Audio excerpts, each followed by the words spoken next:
Oke, Assalamualaikum warahmatullahi wabarakatuh. Waalaikumsalam warahmatullahi wabarakatuh. Assalamualaikum warahmatullahi wabarakatuh. Oke, jadi hari ini akan saya jelaskan untuk RPS ya dari mata kuliah ekonomi makro. Sudah terlihat? Sudah, Bu. Nah, dalam RPS ini Belum. nanti saya akan menjelaskan kurang lebih 10-15 menit, di mana RPS ini adalah rencana pembelajaran semester untuk mata kuliah ekonomi makro. Untuk bobotnya, SKS-nya ada 3 SKS ya, di mana SKS ini full teori, tidak ada praktikumnya. Kemudian untuk CP-nya, capaian pembelajaran baik berupa sikap, pengetahuan, keterampilan umum maupun khusus. Untuk CPL yang dibebankan pada mata kuliah ini, yang pertama adalah CPL 1, di mana CPL 1 ini mampu sesuai dengan sikap 10 ya, sikap 10, yang mana menginternalisasi bagaimana mahasiswa ini bisa memberikan semangat kemandirian, perjuangan, dan kewirausahaan. Kemudian ada CPL 2, yang mana CPL 2 ini sesuai dengan pada pengetahuan di poin ketiga. Ada CPL yang ketiga, di mana menyesuaikan pada keterampilan umum pada poin 1, bagaimana pada ekonomi makro ini nantinya mahasiswa itu dapat menerapkan pemikiran yang logis, kritis, sistematis, maupun inovatif, sesuai dengan IPTEK yang mana harus mempertimbangkan nilai humaniora yang sesuai dengan bidang keahliannya. Kemudian ada CPL 4 yang sesuai dengan keterampilan umum 5, di mana mahasiswa itu setelah mengambil mata kuliah ini dapat mengambil keputusan secara tepat dalam konteks penyelesaian masalah sesuai dengan bidang keahliannya. Kemudian untuk CPL 5 berdasarkan dengan keterampilan khusus pada poin 1, di mana diharapkan mahasiswa itu dapat merancang, menjalankan, serta mengontrol dan mengevaluasi sesuai dengan aktivitas strategis berdasarkan dari fungsi-fungsi manajemen pada berbagai organisasi, baik organisasi di dalam lingkungan perkuliahan maupun di lingkungan masyarakat. Kemudian untuk CPL 6, CPL yang terakhir untuk mata kuliah ekonomi makro, di mana sesuai dengan keterampilan khusus 4, yang mana mampu mengambil keputusan manajerial yang tepat di berbagai tipe organisasi. Nah, dari CPL tadi, dari capaian pembelajaran tadi, kemudian di breakdown lagi menjadi capaian pembelajaran mata kuliah ekonomi makro, di mana terbagi menjadi 4, ada CPMK 1, di sini merupakan penggabungan antara CPL 1 dan dengan CPL 2, antara sikap dan juga dengan pengetahuan. Yang mana di sini mahasiswa nantinya mampu menjelaskan konsep dasar mengenai dari ekonomi makro sendiri. Kemudian CPMK 2 di mana penggabungan antara CPL 1 dan juga CPL 3, yang mana mampu memahami model dasar ekonomi makro. Kemudian ada CPMK 3, yang mana penggabungan dari CPL 4 dan juga CPL 6, yang tadi di atas tadi ya, di mana nantinya mahasiswa itu mampu memahami secara komprehensif berbagai kebijakan ekonomi makro, baik itu kebijakan fiskal, baik itu kebijakan moneter, maupun segi penawaran. Kemudian ada CPMK 4, di mana di sini mahasiswa mampu memahami konsep dari sistem perekonomian, merupakan penggabungan dari CPL 5 dan juga CPL 6. Dari CPMK tadi kemudian di breakdown kembali menjadi sub CPMK antara 1 sampai dengan 9 berupa materi-materi, pemahaman materi-materi yang akan disampaikan oleh dosen pengampu, dalam hal ini saya, Husnul Fatimah, yang mana akan memberikan pengertian penjelasan dari berbagai materi yang tergabung ke dalam sub CPMK 1 dengan sampai dengan CPMK 9. Yang mana nanti bisa dilihat untuk tabel korelasi CPMK terhadap sub CPMK. Untuk capaian pembelajaran mata kuliah 1 di sini mengacu pada sub CPMK 1 dan 2, di mana mengenai definisi awal tentang ekonomi makro, dan juga menguraikan masalah tujuan dan model ekonomi makro. Kemudian ada CPNK 2 yang mana di sini akan mahasiswa memahami sub CPNK dari 3, 4, dan juga 5, dari masalah tujuan model ekonomi makro, kemudian perekonomian menurut pandangan klasik, Keynesian, dan juga pendekatan masa kini, serta sampai dengan mengidentifikasi perhitungan biaya hidup. Kemudian dari sub CPNK 6, 7, dari CPNK 3 itu akan mempelajari dari sub CPNK 6 dan 7. Jadi outputnya bagaimana mahasiswa itu mampu memahami, mengidentifikasi fluktuasi ekonomi baik jangka pendek maupun jangka panjang, dan juga mengidentifikasi berbagai kebijakan perekonomian khususnya yang ada di Indonesia. Kemudian untuk CPNK 4, dalam hal ini mahasiswa diharapkan akan memahami dari sub CPNK 8 dan juga 9, yang mana memahami gambaran sistem perekonomian terbuka dan juga memahami mengenai perdagangan internasional dan kurs valuta asing.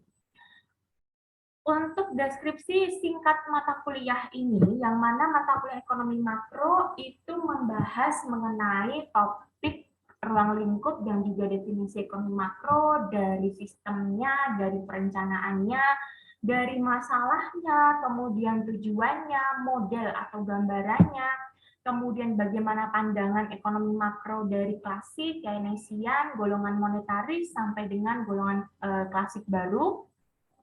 Kemudian juga mengukur pendapatan nasional, perhitungan biaya hidup, sampai dengan perdagangan internasional.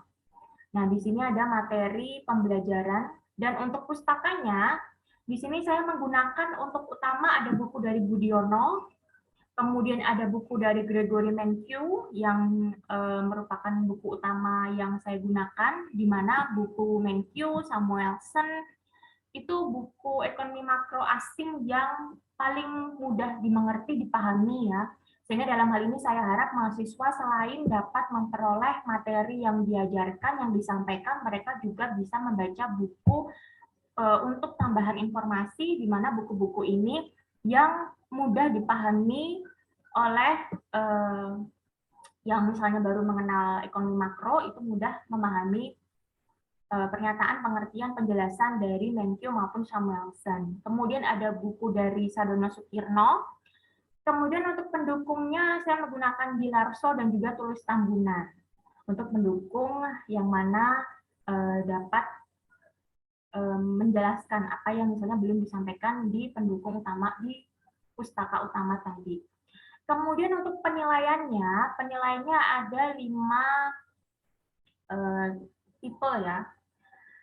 Kemudian untuk partisipasi itu ada nilai 10%, di mana partisipasi ini melihat dari kehadiran kalian selama kuliah, melihat dari keaktifan kalian juga masuk dalam 10%, baik keaktifan pada saat sesi diskusi, pada saat presentasi, atau pada saat kuliah berlangsung, pada saat sesi tanya jawab, di situ ada poinnya.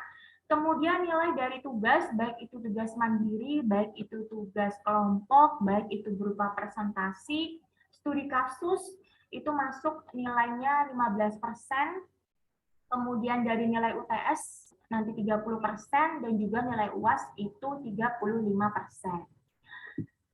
Nah, untuk setiap minggunya selama 1 semester ini, karena ada 16 kali pertemuan termasuk UTS dan juga UAS, di mana setelah 7 kali pertemuan UTS, setelah 7 kali pertemuan UAS.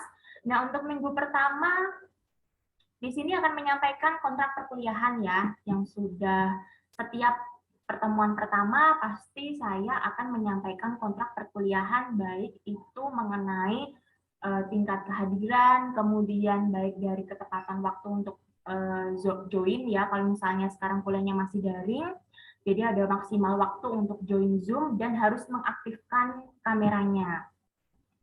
Kemudian baik itu kalau misalnya nanti ada mata kuliah yang ada praktikumnya, dari awal pertemuan sudah saya sampaikan mengenai prosedur, mengenai tata cara, bagaimana kegiatan praktikum yang biasanya akan dilakukan setelah UTS. Karena kuliahnya itu masih via online gitu ya, sehingga untuk media pembelajaran itu menggunakan e-learning baik dari Google Classroom, kemudian baik dari Gmeet maupun dari Zoom, tergantung situasi ya, tergantung sinyalnya, karena biasanya Zoom itu waktunya yang terbatas. Kalau Gmeet itu bisa lebih dari 40 atau 1 jam. Kemudian dari WhatsApp group, di mana dari masing-masing media pembelajaran ini berkolaborasi ya, supaya dapat lebih efektif lagi untuk menunjang perkuliahan selama 1 semester. Untuk pertemuan pertama, untuk sub CPMK 1, bagaimana mahasiswa itu memahami ruang lingkup perkembangan perekonomian Indonesia dan juga dari ekonomi makro itu sendiri, di mana untuk kriterianya ada teknik non-tes, jadi di akhir pertemuan materi, mungkin mahasiswa akan merangkum materi yang pertama atau ada sesi tanya jawab maupun diskusi ya, karena mungkin ada yang belum paham mengenai ekonomi makro itu apa, kemudian bedanya dengan ekonomi mikro apa, nah itu disampaikan pada saat di awal perkuliahan. Jadi mengenai dasar-dasarnya, mengenai konsepnya, mengenai definisi yang utama. Kemudian untuk pertemuan kedua, sub CPMK 2, bagaimana mahasiswa itu bisa menguraikan masalah, tujuan, dan juga model ekonomi makro di Indonesia.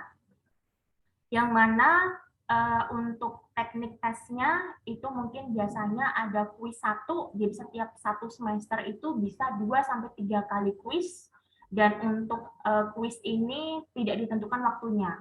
Jadi supaya mahasiswa itu bisa mempersiapkan terus di awal, supaya bisa aktif untuk ikut kuliah, sehingga dalam pembelajaran ini mahasiswa juga dituntut untuk berperan aktif ya, karena menggunakan metode pembelajaran centered based learning, yang mana di sini dosen itu hanya sebagai motivator, sebagai fasilitator saja dalam kegiatan pembelajaran. Kemudian tugas yang pertama akan membuat makalah berdasarkan yang sudah mereka pahami atau yang sudah dijelaskan pada saat pertemuan kedua ini, sehingga nantinya mereka dapat lebih memahami lagi materi yang disampaikan pada pertemuan kedua.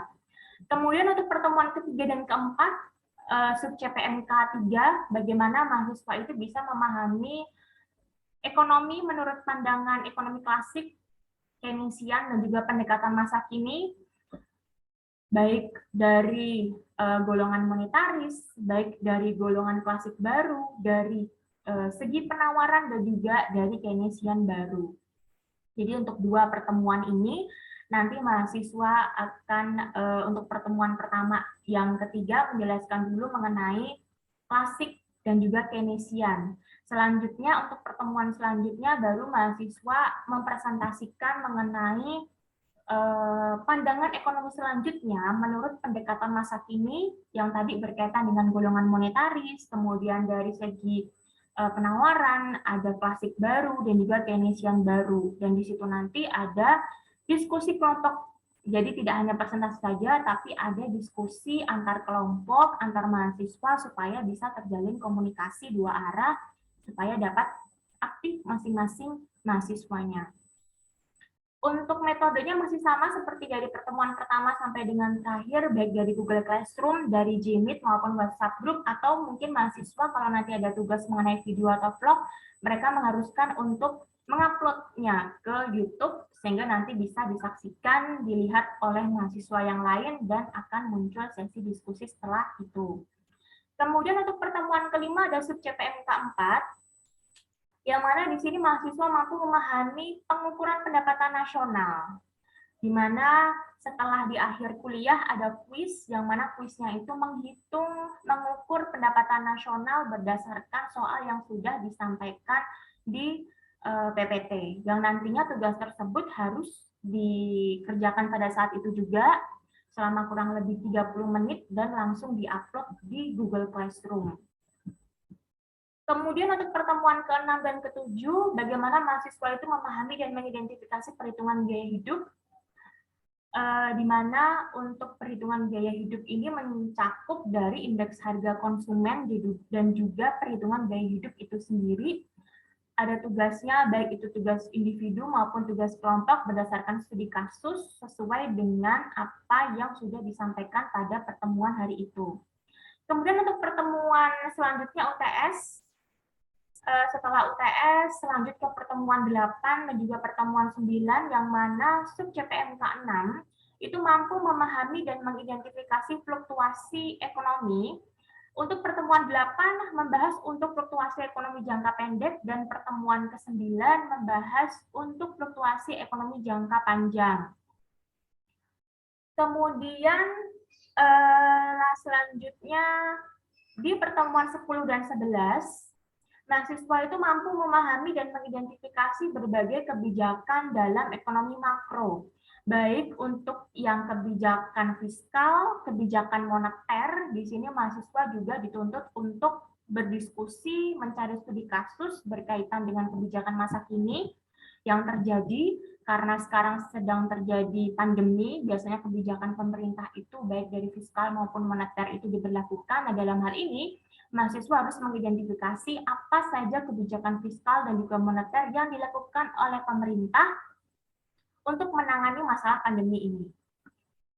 Kemudian untuk pertemuan ke-12 dan juga ke-13, bagaimana mahasiswa itu mampu memahami gambaran sistem perekonomian terbuka. Yang mana di sini ada perbedaannya juga dengan perekonomian 2 sektor, 3 sektor, 4 sektor, ekspor, impor, kemudian keseimbangan dan perubahan ekspor-impor, komponen pengeluaran agregat, sampai dengan perekonomian terbuka. Jadi ada 2 pertemuan, yang mana nanti juga tugasnya ada membuat makalah mengenai sistem perekonomian terbuka yang terjadi di Indonesia berdasarkan studi kasus. Menggunakan case study supaya mahasiswa juga berlatih untuk menganalisis, berlatih untuk mengidentifikasi, tidak hanya belajar dari materi yang disampaikan oleh dosennya saja. Kemudian untuk pertemuan terakhir, nantinya mahasiswa itu diharapkan memahami proteksi perdagangan internasional dan kurs valuta asing.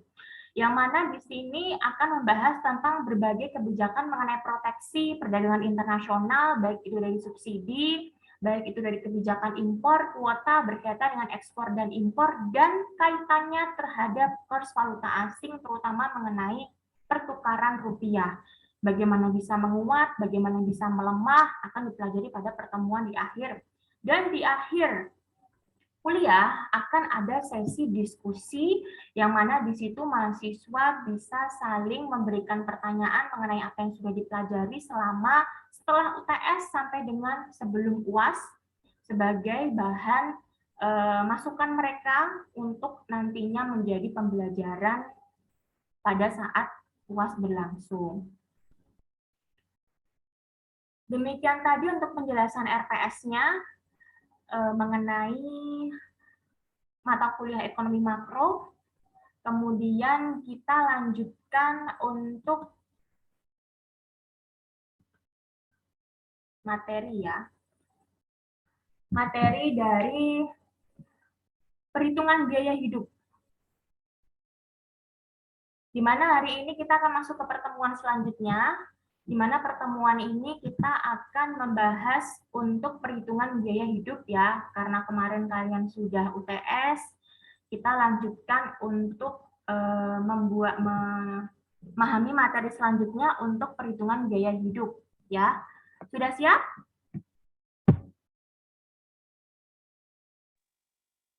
Ya, Mas? Siap, Bu. Siap. Oke. Nah, PPT-nya kelihatan ya. Nanti kalau misalnya tidak kelihatan langsung komen saja di grup. Kalau misalnya PPT-nya tidak gerak atau masih stuck di PPT 1 atau 2, di komen saja di grup ya. Ya, oke.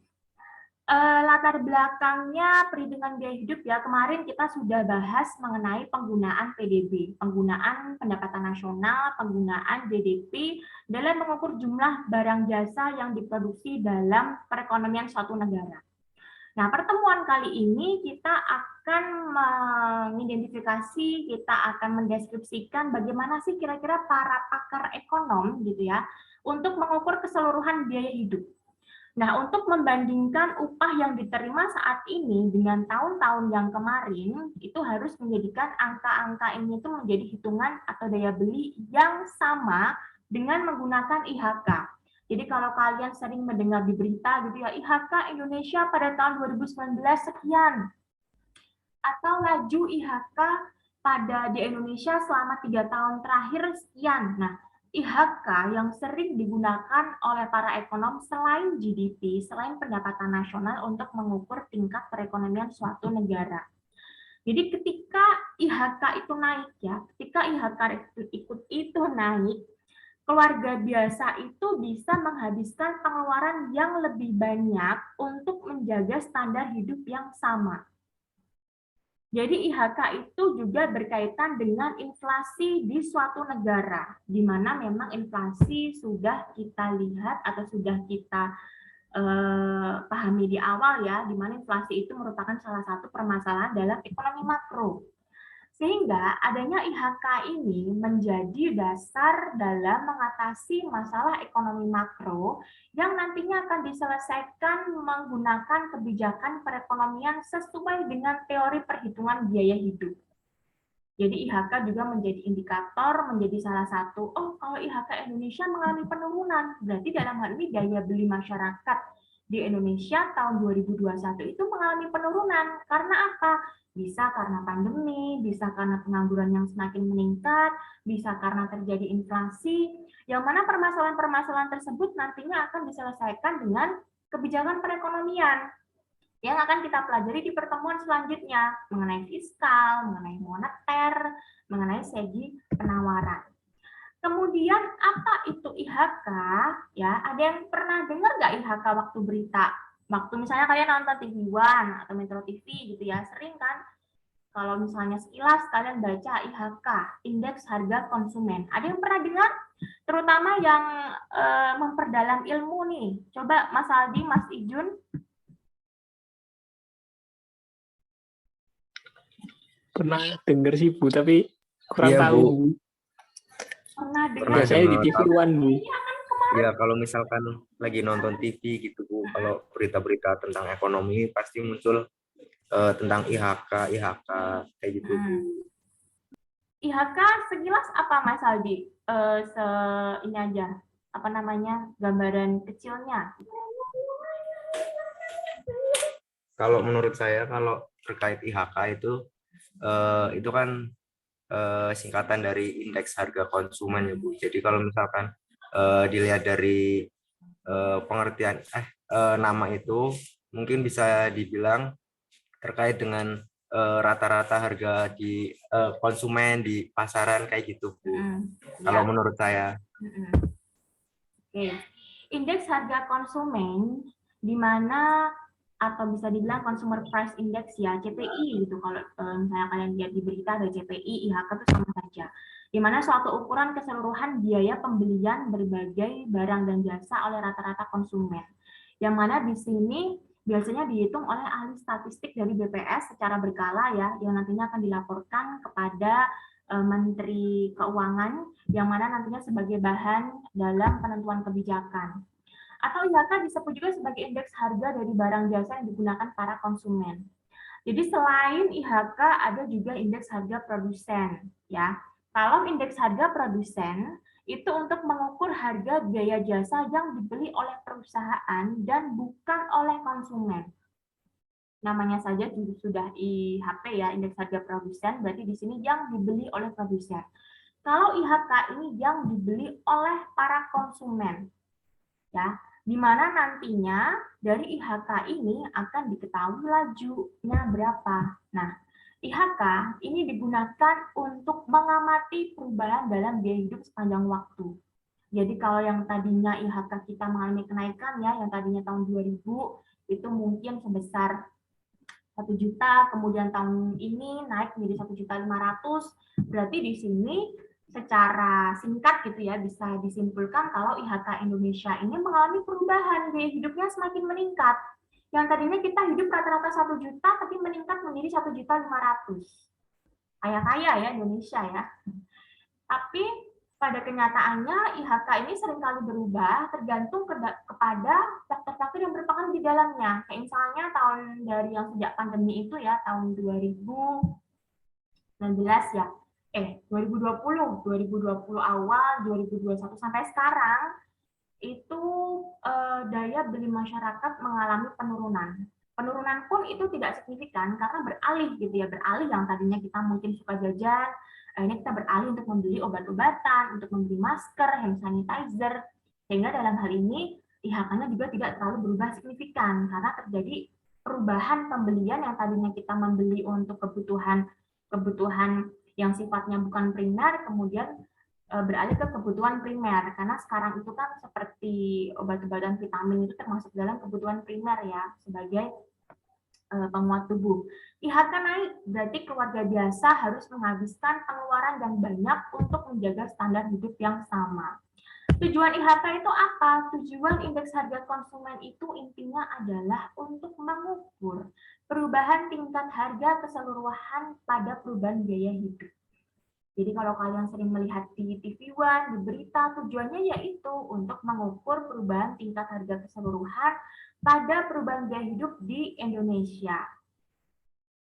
Nah, cara menghitung IHK, kalau terutama bagi kalian yang sudah mendalami materi, yang hari ini hadir, ada masalah di Mas Ijun. Mas Haska kemana ini? Kok nggak lihat? Oh, nggak bisa join ya di grup ya? Oke lah. Nanti kalau misalnya ada yang belum paham mengenai hitungan, bisa langsung ditanyakan ya, supaya tidak ke belakang, jadi bisa lebih memahami di awal, gitu ya, karena nanti ada hitungannya, sama juga dengan pendapatan nasional kemarin. Cara menghitungnya yang pertama adalah menentukan isi keranjangnya, jadi dengan cara mensurvei konsumen. Di sini yang dihitung IHK itu untuk barang-barang utama ya, jadi bukan berarti semua barang jasa itu dihitung, enggak. Tapi untuk bahan-bahan pokok saja, misalnya beras, kemudian jagung, kemudian bahan-bahan utama yang sebagian besar itu dikonsumsi oleh masyarakat Indonesia. Tapi kalau untuk barang-barang yang sebagian kecil dikonsumsi itu tidak dihitung dalam IHK. Gitu ya. Nah, di sini harus menentukan harga barang mana yang paling penting bagi konsumen tertentu. Kalau memang membeli ayam itu lebih banyak dibanding daging, berarti yang dihitung adalah ayamnya. Kalau memang membeli beras itu lebih banyak dibandingkan dengan tepung, ya berarti berasnya yang dihitung untuk IHK. Jadi hanya untuk barang-barang yang paling banyak dikonsumsi. Kemudian menentukan harga-harganya, di mana di sini harga setiap barang jasa itu berbeda untuk setiap periode tertentu, iya kan? Kayak beras, bulan ini 10.000, bulan depan mengalami kenaikan mungkin 10.500 atau 11.000 gitu ya. Yang mana memang kita tahu harga itu sekarang sering berubah-ubah. Naiknya sering, turunnya jarang, ya kan, yang terjadi di kita. Kemudian menghitung seluruh isi keranjang dengan menggunakan data harga-harga yang tadi, kemudian dikalikan dengan jumlah keseluruhan isi keranjangnya. Jadi nanti ada contoh soalnya supaya lebih mudah memahami. Kemudian memilih tahun basis, sama seperti pendapatan nasional kemarin ya, dipilih tahun basis, tahun yang paling stabil perekonomiannya pada saat itu. Kalau tahun ini, kalau 10 tahun ini ya, tahun 2011 sampai 2021, mungkin menggunakan tahun 2010. Tapi kalau ke belakang itu menggunakan tahun 2000. Jadi dicari tahun yang stabil sebagai tahun basis. Kemudian menggunakan IHK untuk menghitung laju inflasi dari tahun perhitungannya, di mana di sini dapat dilihat perubahan pada indeks harga pada periode sebelumnya. Untuk menghitungnya akan nanti kita bahas. Oke, ada 10 menit. Oke.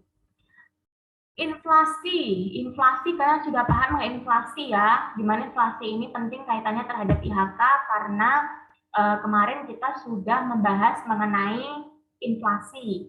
Laju inflasi itu kita tahu setiap tahun laju inflasinya, di mana tingkat inflasi, laju inflasi ini bisa dicari melalui CPI pada tahun kedua. CPI itu IHK ya, IHK pada tahun kedua dikurangi IHK pada tahun ke-1 dibagi IHK pada tahun ke-1. Langsung saja masuk ke perhitungannya. Perhitungan IHK dan laju inflasi misalnya di Indonesia itu paling banyak itu mengkonsumsi hotdog dan juga hamburger. Ada 4 hotdog, ada 2 hamburger, misalnya ya. Jadi langkah 1 memasukkan keranjang dulu. Ada 2 hotdog, ada 2 hamburger. Kemudian diketahui harganya dulu masing-masing. Untuk tahun 2001 harga hotdognya $1. Pun dengan harga hamburger itu $2. 2002, 2003 ternyata juga mengalami kenaikan ya dari harga masing-masing hotdog dan juga hamburger. Kemudian menghitung biaya keranjang belanjaan setiap tahun. Tahun 2001 sama dengan perhitungan kemarin di pendapatan nasional ya. Jadi harga hotdog dikali dengan jumlah hotdog tahun 2001. Tahun 2002 sama juga. Harga hotdog dikali dengan jumlah hotdog ditambah dengan harga hamburger dikalikan dengan jumlah hamburger. Nanti dapatlah ada $14 dan juga tahun 2003 ada $20 ya. Untuk langkah ketiga, langkah keempat pilih salah satu sebagai tahun basis. Di sini tahun basisnya dimisalkan tahun 2001. 2001 menjadi tahun basis. Berarti CPI 2 itu ya tahun 2001 ya karena menjadi tahun basis. $8 dibagi $8 kali 100 dapat 100. Tahun 2002 berarti di sini adalah pada tahun 2002 IHK pada tahun 2002 dibagi dengan IHK tahun 2001 dikalikan 100. Tahun 2003 IHK pada tahun 2003 dibagi IHK pada tahun 2001 karena sebagai tahun basis dikalikan dengan 100 dapatlah $250. Kemudian langkah kelima, gunakan IHK untuk menghitung tingkat inflasi. Jadi tahun 2002 tadi mengenai IHK tadi ya, IHK tahun 2002 dikurangi dengan tahun 2000 dibagi dengan 100 dikalikan 100 dapatlah tingkat inflasi 75% pada tahun 2002 dibandingkan dengan tahun 2001. Kemudian tahun 2003 berarti IHK pada tahun 2003 yang sudah dihitung tadi di langkah keempat dikurangi dengan IHK tahun 2002 dibagi IHK tahun 2002 dikali 100 dapatlah 43% inflasinya. Jadi inflasi itu ngitungnya ya bisa berdasar dari indeks harga konsumen. Indeks harga konsumen dicari dari harga-harga barang yang paling banyak dikonsumsi di Indonesia. Gitu. Sehingga setiap tahun, biasanya akhir tahun gitu ya, ada infonya, oh inflasi Indonesia mengalami kenaikan, mengalami penurunan. Nah itu berdasar dari IHK. Kemudian perhitungan IHK dan laju inflasi, ya, di mana di sini menggunakan tahun dasar 99. Contohnya gitu ya, tahun dasar tahun basisnya 99. Sekeranjang barang pada tahun 99 biayanya 1.200.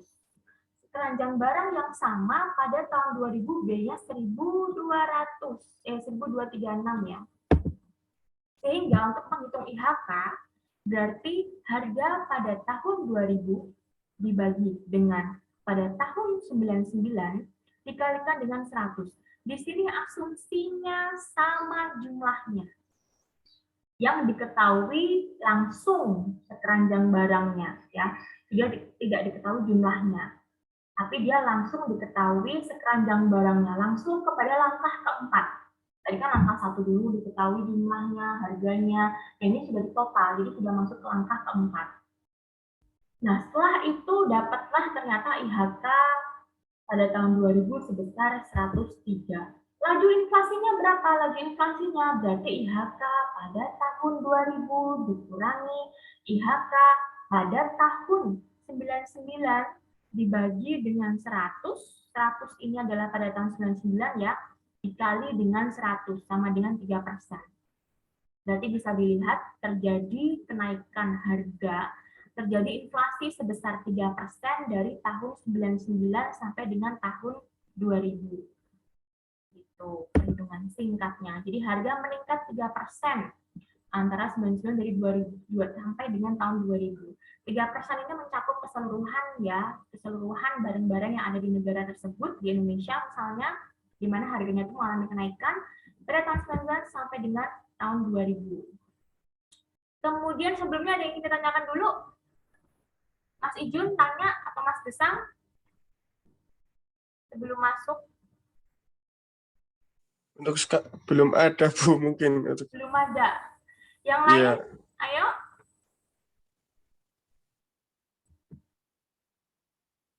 Halo. Yang lain.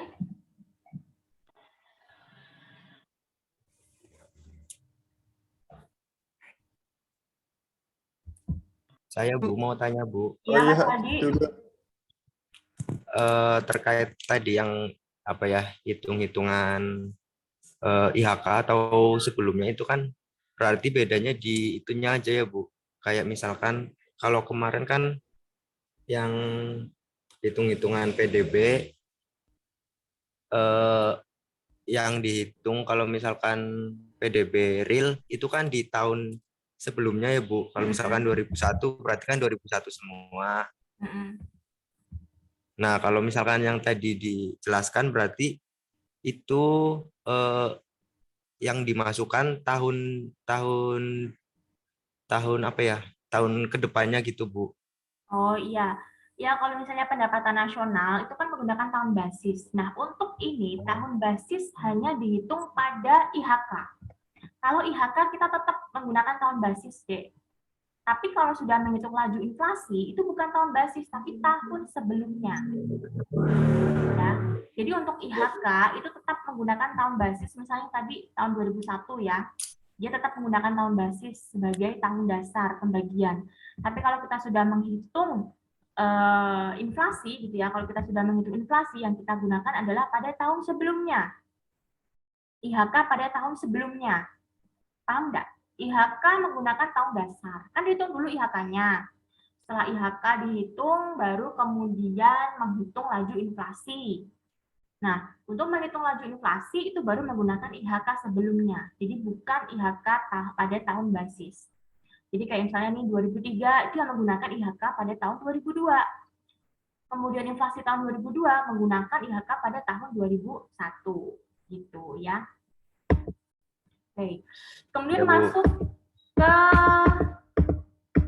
nah ini deflator PDB sama IHK, di mana deflator PDB itu yang hampir sama seperti yang kemarin kita bahas ya, yang sebelum UTS itu, yang mana di sini bisa kalian lihat ada dua ukuran yang berbeda antara deflator PDB dan juga IHK, di mana keduanya ini menjelaskan hal yang berbeda.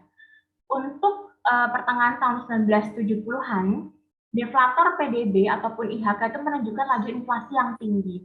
Tapi pada tahun 1990-an, kedua ukuran ini menunjukkan laju inflasi yang rendah. Karena memang untuk deflator PDB itu untuk menghitung dari pendapatan nasional sendiri, peningkatan dan penurunannya. Kalau IHK itu menghitung dari indeks harga konsumen untuk sebagian besar barang. Ya, sehingga di sini ada dua hal yang mirip, sehingga jalannya pun juga akan beriringan. Nah, kemudian ini ada latihan soal yang mana nanti harus kalian kerjakan segera selama 30 menit ya, yang nanti dapat kalian kerjakan dan kalian kirim di Google Classroom seperti biasanya. Oke, sekian dari kuliah hari ini. Terima kasih banyak atas waktunya. Kita ketemu lagi di minggu depan untuk waktu jam yang sama. Kameranya mana ini? Yang lain? Nah, oke.